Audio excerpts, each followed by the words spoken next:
नमस्कार, मेरा नाम देवेंद्र सिंह है।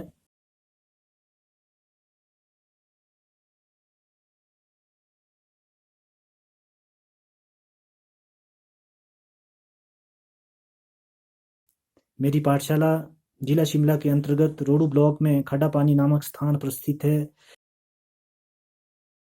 यह सारा क्षेत्र सेब बहुल क्षेत्र है। यहाँ लोगों का मुख्य व्यवसाय बागवानी है। जिला शिमला जैसे विदित है, पूरे देश में पहाड़ों की रानी और एक सुंदर पर्यटक नगरी के नाम से प्रसिद्ध है। वर्तमान समय में मैं राजकीय प्राथमिक पाठशाला खड्डा पानी में बतौर जेबीटी शिक्षक तैनात हूँ। 10+2 करने के पश्चात मेरा चयन 2 वर्षीय जेबीटी डिप्लोमा कोर्स के लिए हुआ। उसे पूर्ण करने के बाद वर्ष 1999 से मैं शिक्षा क्षेत्र में सेवारत हूँ। शिक्षा क्षेत्र में आने के साथ साथ ही अनेक चुनौतियों से भी सामना होने लगा। जिस क्षेत्र में मैं कार्यरत था, वहाँ बहुत सारे गोरखा समुदाय के अस्थायी परिवार रहते थे और जो कि अपने बच्चों को पाठशाला भेजने में कतई रुचि नहीं दिखाते थे। मेरी पाठशाला में कार्यभार संभालने से ही मैंने उनके माता-पिता और शिक्षकों से एक संवाद कायम किया, उनसे संबंध बनाए और उनके बच्चों को पाठशाला के लिए नामांकित करने को प्रेरित किया। इसी बीच ऐसे कार्यक्रम एवं मध्याह्न भोजन कार्यक्रम का शुभारंभ हुआ। इन दोनों महत्वाकांक्षी कार्यक्रमों की बदौलत और मेरे प्रयासों से एक समय मेरी पाठशाला में गोरखा समुदाय के बच्चों की संख्या वहाँ के लोकल स्थानीय समुदाय के बच्चों से अधिक थी और हमारे शिक्षा में गुणात्मक सुधार होने लगे। साथ ही सीसीई सतत समग्र मूल्यांकन एवं ग्रेडिंग प्रणाली का भी समावेश हुआ। वैसे तो हमारे पहले से ही मन में था, ट्रेनिंग में भी सीखा था कि बच्चों को एक अच्छे होमली माहौल में पढ़ाया जाए, उनको शिक्षा कतई भी नीरस और बोझी न लगे। शारीरिक दंड से दूर शारीरिक दंड नहीं होना चाहिए। शिक्षा को एक स्वस्थ परिवेश में, आकर्षक माहौल में, सही ढंग से खेल खेल में प्रदान करना है। तो इस तरह का मंच हमें एसएसए ने भी दिया, परंतु इसको सही रूप में दिशा ZIIEI द्वारा प्रदत्त कार्यशालाओं से मिला। वहाँ पर हमें तरह तरह के नवाचार, शून्य निवेश नवाचार, पढ़ाई के आसान तरीके, खेल खेल में शिक्षा, गतिविधियों पर आधारित शिक्षा, सरल तरीके से पढ़ाना आदि तरीकों को बताया गया और उसको समझाया गया।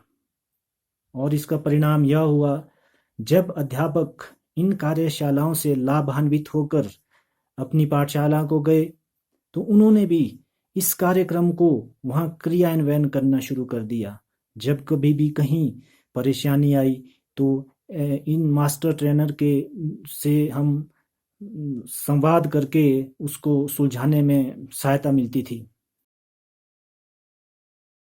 और परिणाम ऐसा हुआ कि बच्चों को खेल खेल में शिक्षा दी जाने लगी। शिक्षा के लिए कुछ भी खर्च करने की ज़रूरत नहीं महसूस हुई, क्योंकि शून्य निवेश नवाचार की यही मूल धारणा थी। आपके घर में कोई पुरानी मैगजीन, आपके घर में कोई पुराना पेपर, उसे पाठशाला में ले जाइए, उसको अपने नवाचारी गतिविधियों का हिस्सा बनाइए, उसको अपने शिक्षा का हिस्सा बनाइए और ज्ञान को स्थायी और सरल बनाइए। तो इस प्रभावी ढंग से हमें शिक्षण, हम सभी अध्यापक, मैं भी प्रभावी ढंग से बच्चों को शिक्षण देने लगा। नई नई टीचिंग मेथड्स, नई नई गतिविधियों द्वारा बच्चों को पढ़ाने में मजा आने लगा और बच्चे भी रुचि दिखाने लगे।